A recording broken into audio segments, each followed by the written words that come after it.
Hi, this is Scott Reiniger, formerly from Dawn of the Dead, actor, and I'm director of film and stage in Hollywood. And you are listening to The Movie Raid. It is once again time for The Movie Raid, and this time we got an actor, teacher, and director who's played in film and television, such as Dawn of the Dead, and that is Scott Reiniger. Hello. Hello. Hi. Hello.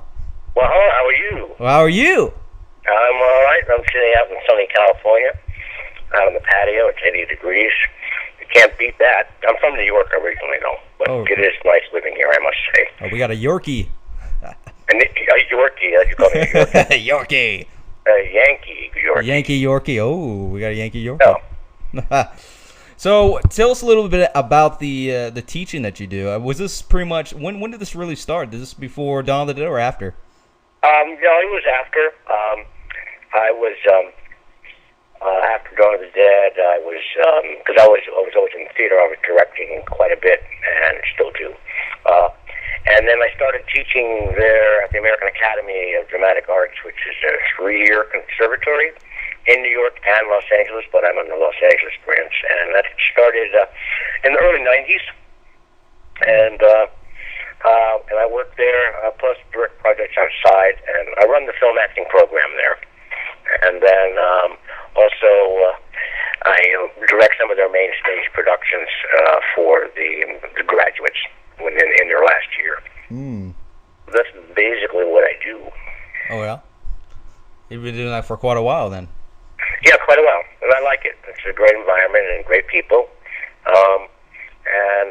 It's great to work with young people who are starting out, and it's a serious operation, for people who really want to become professional actors, because it's across the spectrum: theater, film, television, movement, music, musical theater, on and on and on and on and on. Yeah, since so then, it's a pretty high-energy, stimulating environment. Yeah, since then, have you been working with any more film, or pretty much you got some new projects going on? Yeah, well, that's right. I'm directing a play now called Dark Rapture, which is a theater noir, as in film noir. It's a very dark, mysterious piece. It's written by Eric Overmyer, who's a pretty famous playwright. It's a very mysterious play about people chasing money, but you don't know who really anyone is or what their agenda is until it starts to fall in place. So for the audience, it's like a puzzle that gradually starts to fall in place. And it's very fascinating, really well written. So it's like a psychological film, or a play, I should say. Yeah, it's a psychological play, but there's some really dark characters in it, who are gangsters. It's really interesting. Very, very moody. It's a big production, has lots of sound, lots of music. Because it's very cinematic. It moves very cinematically because it moves from place to place, scene to scene, and where these people are moving all around the country. Because they're after the money. I can't truly want to explain why that is. It would take an hour, but... It sounds like a good film to me. Yeah. No, it's fascinating. Yeah. Have a good cast, and there's a lot of work on their part.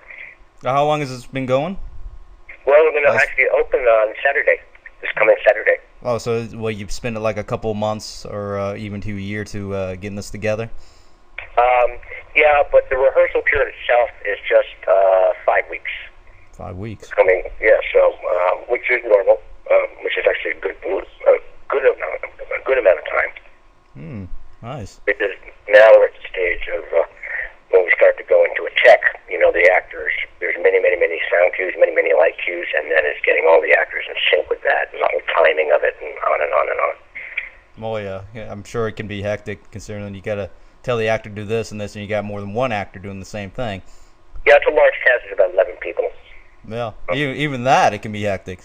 Oh yeah, I always try to just remain calm and be efficient and move forward, and it's exciting. Yeah, I'm sure you get one of those hot-headed ones. Think they're they're going to be the next movie star, right?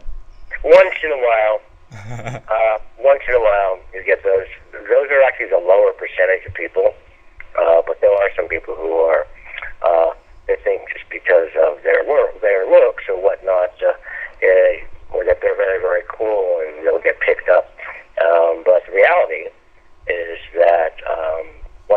to the academy and they find out really what it takes to be an actor, it's a lot of work. It's almost like running a camera, film camera.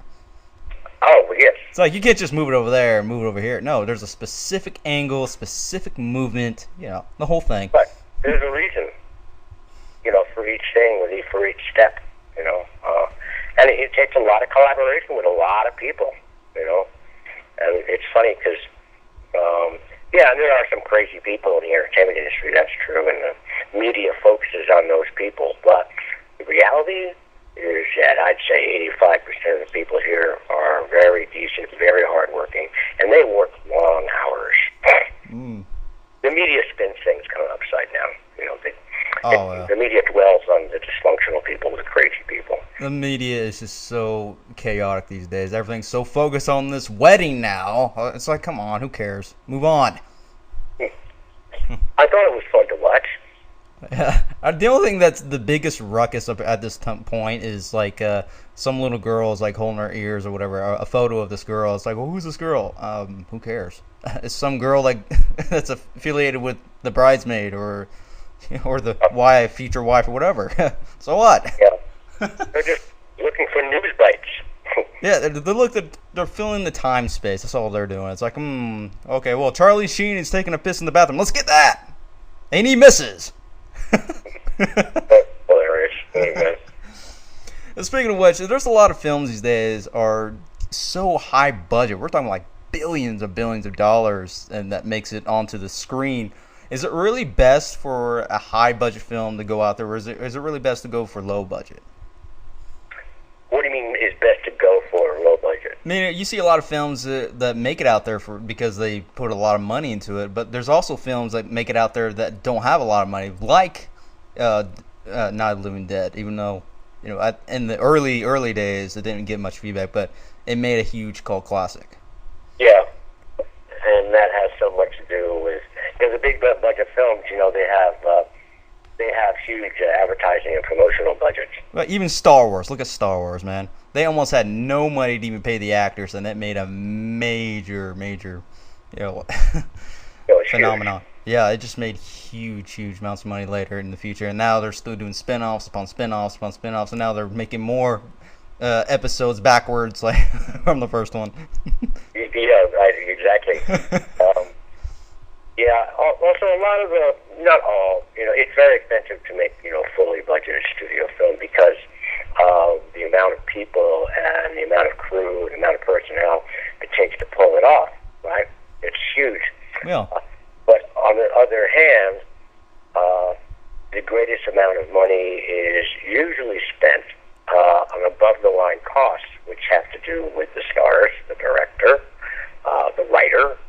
These are all called above the line, and people get paid like amazing money. Yeah, there's some actors that get paid more than one actor, and it's like, does that not kill the film itself because you paid so much for this one actor? Well, if they're willing to pay it, they're willing to pay it. You got the money; it's not a problem. Negotiated by someone's representative, who's either agent or manager or a lawyer. No, it's if you got the money, it's not a bad thing to put a lot of money into the film, but. No. It just depends what's on the film. You put so much in this film with a bunch of shit all over it, and it doesn't look that great, even though it was billions of dollars, and even though it was on the screen, it still didn't make it. Yeah. And if it's like a low budget one, it's like has great mechanics, this and that, it makes a huge hit. Yeah. Sometimes things catch on, and word of mouth is. Distribution is very important in terms of where it's distributed and where it's playing, but it's like with Dawn of the Dead. I mean, who knew that film was going to become so successful and become a cult classic? Oh yeah, man, it's a great film. When we were making it, it's a great film. We knew it would be controversial because because of the blood and all of that business, and then it was going to be released without a rating, which was the first time a film had been released without a rating that was released by a major distributor, which was United Artists. No. So that was pretty risky, but it really caught on, and you just couldn't even imagine it. Yeah, did that film pretty much almost end up being like Night of the Living Dead all over again? It's like no one started liking it because at the time, even uh, when when you guys first met to the mall, it's like that was one of the first malls that was being made at the time. That's right. And it was, pretty interesting. It's funny, my mind just went in a different direction because you mentioned the mall. While we were shooting that film, there was a front page article on Newsweek magazine called "The Mauling of America." Mm-hmm. And this was the genesis of these malls that are now commonplace. And we just happened to be making the movie at the same time, and I thought that was really interesting synchronicity. Oh yeah.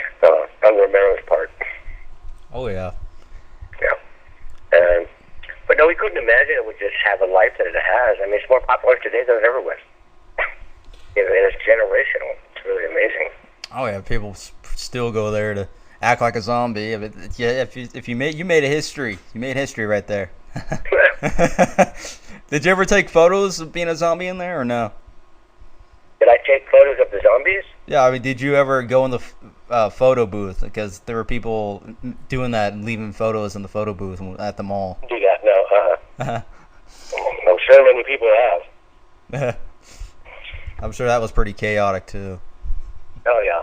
It was fun. All these people showed up to be zombies, and they were paid almost nothing if they wanted to. Yeah, now these days. From Boston. You got strings of zombie films now. That's not George Romero's work, and some of them are all right, but there's a lot of them just not that good. Yeah, some of them rise to the surface. It's interesting that AMC did the series. Yeah. The Walking Dead. Mm-hmm.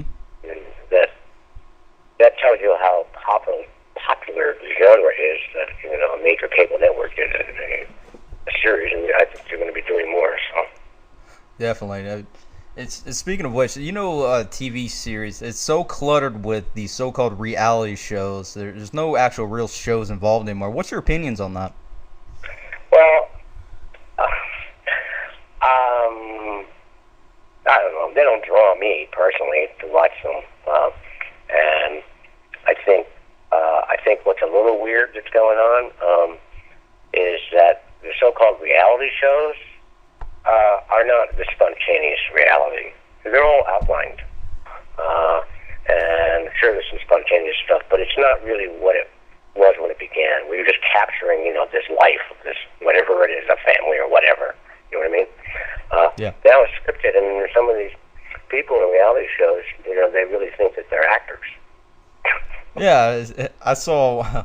Well, I'm not going to say what specific show it was, but this actor was doing this commercial from that show, and this dude was not even participating in the commercial, but the women that were in it was all like energetic, and this guy's like, okay, so buy it. That's all he wants. It's like, really? Well, yeah, that makes me want to go buy the product. That's all he said? Yeah, that's pretty much it. Yeah. Well, that's bizarre. Yeah, it's off a popular reality show. I can't say it, but he didn't really show much emotion into that. It was one of those lose your weight type commercials. Oh, I see. Yeah, and he's like, okay, yeah, go buy it. Mm-hmm. Really? You spend? Okay, thank you very much. You spend $2 million for him to say that? I don't know what they paid him, but yeah, I'm sure they do. It's like I see there's a lot of actors are now going toward commercials like that. They're doing insurance commercials or Medicare commercials. Do you think that's part of like the economy going down, or they just run out of work, or is that just how the what you've gone through in the film industry? Well, but most actors do that for the work, for the income. Mm-hmm. Basically, that's why they do it. I mean, doing commercials can be fun, but they're not that. If you're like really an actor and you're a trained actor and you know your chops, you know what you're doing a commercial is not necessarily that stimulating. It can be fun, but the main thing you're looking for is the fee that you're paid plus hopefully residuals. There's so many different kinds of commercials. Some that don't have residuals. There are those that have lots of residuals, and so it really varies. But it's basically for the income. Yeah, because I just see a lot of them suddenly because they've been in film for so long. Then suddenly you see them in a commercial, like these type commercials. It's like, okay, what's going on? Are you like getting kicked out of these films suddenly? Are you getting wasted a lot or what? Yeah. Knows. Yeah. Yeah, there's so much. The film today is. What's your opinion on how film is today compared to like back then when you were in Dawn of the Dead? It's so much a different view now because we got these younger generations. That's why you see a lot for the remakes now. They do the same thing. So it was for the younger generation, and the same thing with superhero films for the younger generation. Right.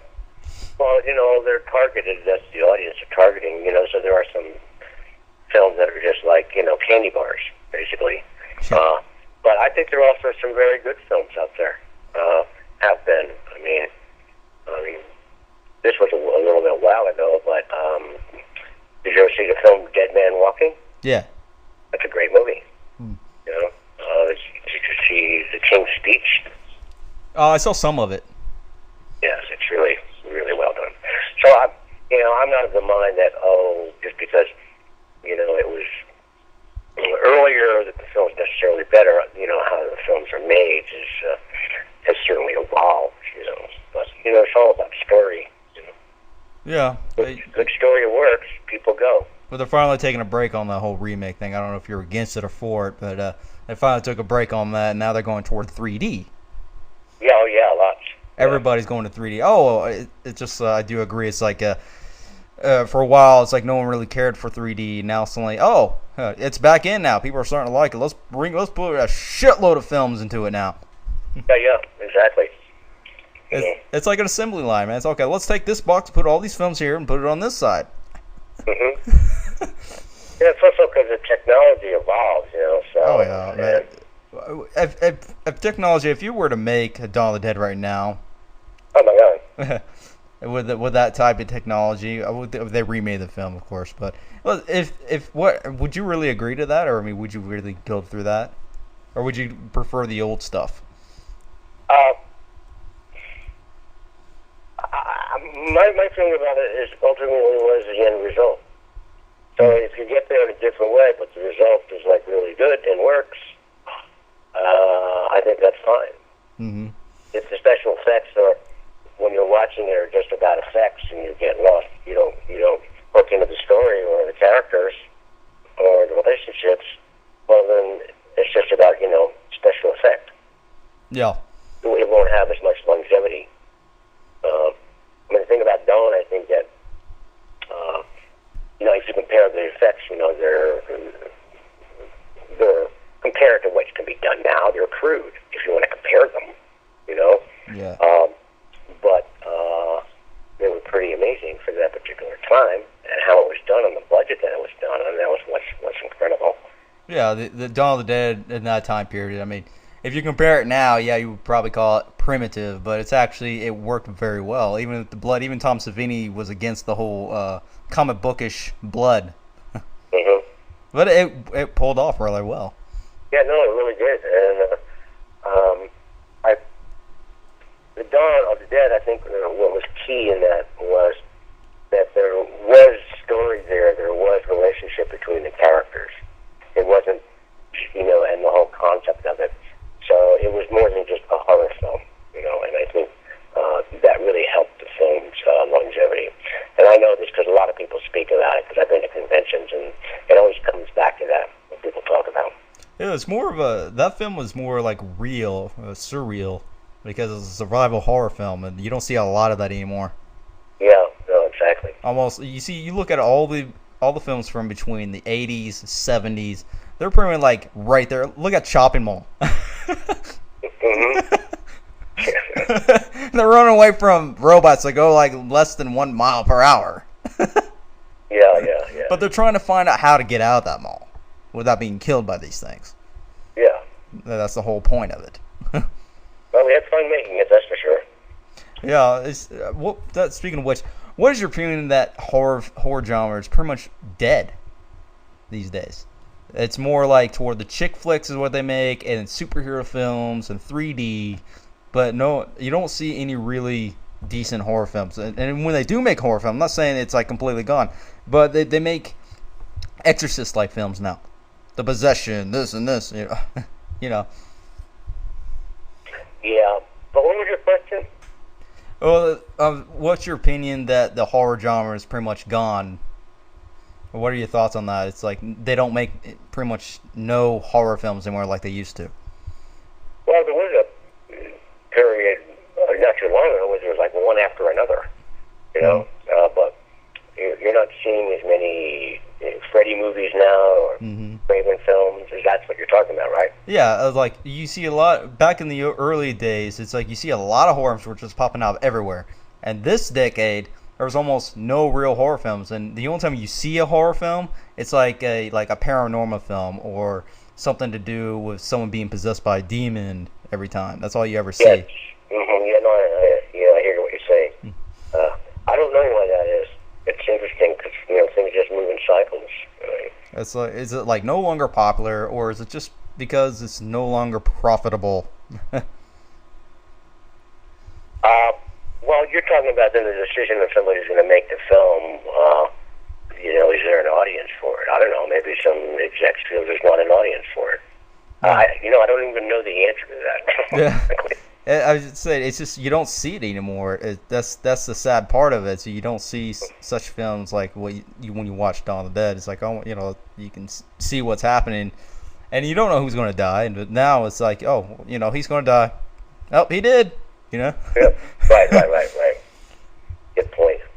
Have you ever thought about starting directing more film, or are you pretty much sticking to play? No. Or theater, I should say. I actually have a short film I'm going to be directing this year, which is called Little Alice. It's a very interesting short film. Do you remember the film Memento? I don't think so. Don't recall. I'd have to see it in order to remember it. Probably wouldn't remember it. It wasn't that long ago, but it was like a puzzle piece. Oh, okay. These things, it was a fascinating movie. And so this film is,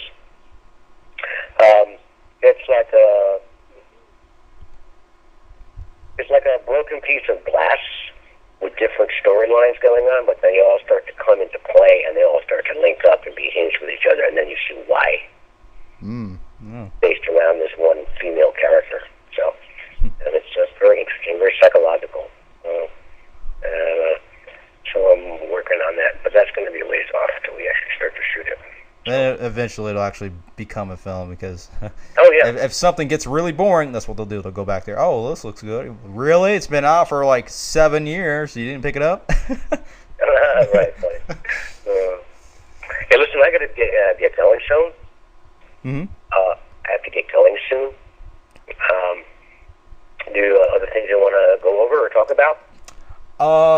You got any last thoughts, or do you want to say anything to the younger generation that's breaking into film? As in per actors per se. Yeah, actor, directing, or even writing, for example. Yeah. How would I say for directing and acting? You got to train. It's a kick butt business. I mean, you can learn maybe as you go, but too many people think, well, I'm just going to go to Hollywood and see what happens. Yeah, a lot of have. And what people don't really realize is that whether or not you get the job, there is respect for people who are well trained because it tells you that they're serious. They can just get off the bus, right? And like, hey, make me a movie star. People don't really take those people seriously. And so in terms of what goes on behind the scenes, that is the reality. And a lot of the other stuff is fluff. Sure, some people become stars because they get lucky, great, well, I'm happy for them. Have at it. Maybe you're really talented.